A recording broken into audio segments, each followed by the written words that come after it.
Historia e Shqipërisë dhe e shqiptarëve në shekuj është histori e tkurrjes. Është histori e luftës për mbijetesë mes tyre dhe popujve të rinj dhe të vjetër të Ballkanit, që gjithmonë kanë ushqyer ambicie për të zgjeruar territoret e tyre në kurrizë të banorëve më të vjetër të këtij gadishulli. Si pjesë e pandare e trungut etnik shqiptar, edhe popullsia çame ka qenë vazhdimisht në luftë për mbrojtjen e jetës, tokës së të parëve, gjuhës dhe zakoneve. Madje duke qenë në kufit jugor të këtij trungu, asaj është dashur të kalojë sprova edhe më të rënda. Por mirisht për shkak të rrethanave historike, sot e sheh veten të privuar nga e drejta për jetuar në tokën e të parëve. Për të kuptuar më mirë çështjen çame, është e nevojshme që të hidhet një vështrim i shkurtër historik mbi trevat ku ata kanë banuar për mijëra vjetësh, treva që sipas historiografisë zyrtare të Athinës kanë qenë dhe janë toka greke.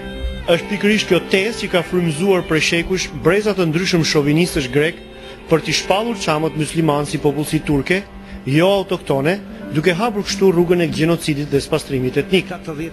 Në bisedë me studiuesin dhe historianin e njohur shqiptar, zotin Sherif Delvina, mësojmë se janë të panumërta burimet historike, qofshin ato të lashësisë, apo dhe më vonë në mesjet dhe në kohët moderne, që e rreshtojnë popullsinë çame si një popullsi autoktone e piriote, pasardhëse të thesprotëve, një fis i njohur e periot, që për nga gjuha, kultura dhe zakonet bën pjesë në fisin e madh i lirë. Po të kapim historian tjetër të madh, Heroklin, në shekullin e 6, Greqia përbëhet tot nga Fokida, Beocia, Attika, Eubea, Peloponezi. Nuk shkon atë më lart, Leda Kananin. Po të kapim Plinin, historiani madhërmak, fillon në ngushticat e Korintit. Pra, këtu kemi të bëjmë me një vend ku të gjithë historianët tonë dhe mbi të gjitha dhe Herodoti thotë dhe thesalët ishin thesprot të kaluar në fushën e Thesalisë dhe banoi nga thesprot, ande kanë ardhur. Pra dhe Akili, që shtot bukur stërgjishit ton, Pirua ishte Thesal. Po shikojmë edhe Piron. Nëna e tij ishte vajza e Thesalianit Menon. Ai vënte nënën e vet në monedhë. Ku vënin grekët në monedhë? Gratë në butrin lironin sklever, 30% e lirimit sklevet ishin nga gratë, thot Pier Kabani. Kishin të drejtat e jashtëzakonshme, ose vetë Pirua kishte 3 gra jo greke. Njëra ishte Brikena, vajza e mbretit Bardhyl. Tjetra vinte Antigoni, vajza e mbretit Maqedonisë, Ptolemeut. Tjetra vinte Tirani Sirakuzës, Dionisi. Pra dhe kryshtit që bërin ata ishin të tilla. Problemi çam do të fillojë të shfaqet për herë të parë në vitin 1913, kur në konferencën e ambasadorëve në Londër, tokat çame do të jepeshin padrejtisht Greqisë, shtetit kristian që gëzonte në atë kohë një përkrahje të madhe nga Europa. Masakrat e para datojnë pikërisht në këtë vit, në prag të luftës së parë botërore. Fundi i saj, si dhe disfata e Greqisë në luftën greko-turke në vitin 1922, hapën rrugën e shkëmbimit të popullsive mes dy vendeve. Kështu, një pjesë e çamëve musliman do të largoheshin drejt Turqisë në këmbim të popullsisë greke të shpërngulur nga Turqia. Kjo shënon dhe valën e dytë të largimeve, por fatkeqësisht jo të fundit. Fillimi i luftës së dytë botërore do t'i gjente çamët në një situatë të vështirë, të provokuar nga pushtimi i Shqipërisë për Italisë fashiste, që më vonë do t'i sulej edhe vetë Greqisë. Që pikërisht ky sulm nëpërmjet territorit shqiptar, që do t'i shërbente Greqisë si pretekst për të ngritur psikozën e gjendjes së luftës me vendin fqinj, duke krijuar kështu një terren të favorshëm psikologjik për gjenocidin që do të pasonte në fund të luftës. Popullsia çame do të konsiderohej në grup si popullsi armike, bashkëpunëtore me pushtuesin dhe si e tillë e padëshirueshme. Në 11 prill 39-s, me taksaj përshëndet Mussolini, që u bë kufitar me të, dhe do shtohet miqësia dhe bashkëpunimi pra asnjë protest për marrjen e Shqipërisë, për përshëndetje. I jep Çanos përshëndetje ministrit jashtëm, edhe mbi të gjitha pastaj, thot Duçi është një fuqi.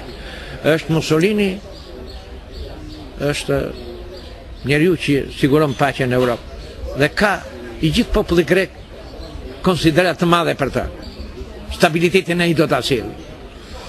Ky diktator që e donte shumë fashizmin, e psoi pasaj nga Italia qira, ne pra ishim në shtet i pushtuar nga Italia dhe i përshëndetur nga Greqia për pushtimin tonë. 10 nëntor të vitit 40 ai nxori deklaratin e numër 2636, në të cilin shpallës shtete të cilat bashkëpunonin me armikun dhe hapi ligjin e luftës mbi sushkrimin konservativ të gjithë pronave të shqiptarëve atje, e posaçërisht të çamëve.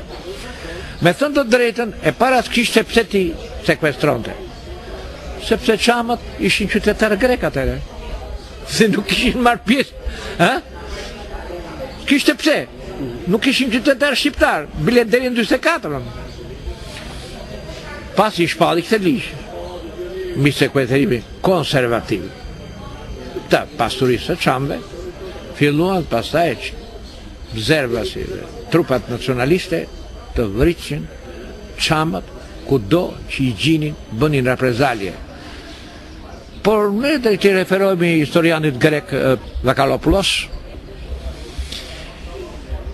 grekët fatkeqësisht të ndarë në partit politike dhe duke ndjekur ambicjet personale të udhëheqësave të tyre, bashkëpunuar me gjermanët, kur fitoria ishte në horizont.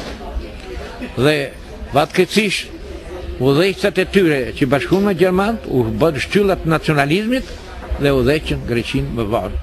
Tash i këtë thot Vakalopoulosi, akademiku Vakalopoulos, pra kush është këtu bashkëpunëtori? Çamët janë njerëz të pafajshëm dhe mund të themi se në vrasja që bën grekët në 44 u vran 2600 veta në një ditë. U doqin 5350 shtëpi, u morën baktit, filluan vrasje masive, edhe ata detyruan rrotull mbi 25.000 veta erdhën në Shqipëri. 25.000 arritën të regjistrojnë, po tjerë pa regjistruar se vinin që të shpëtonin kokën. Tash në regjistrimin në vitit 91 ata janë 204.000.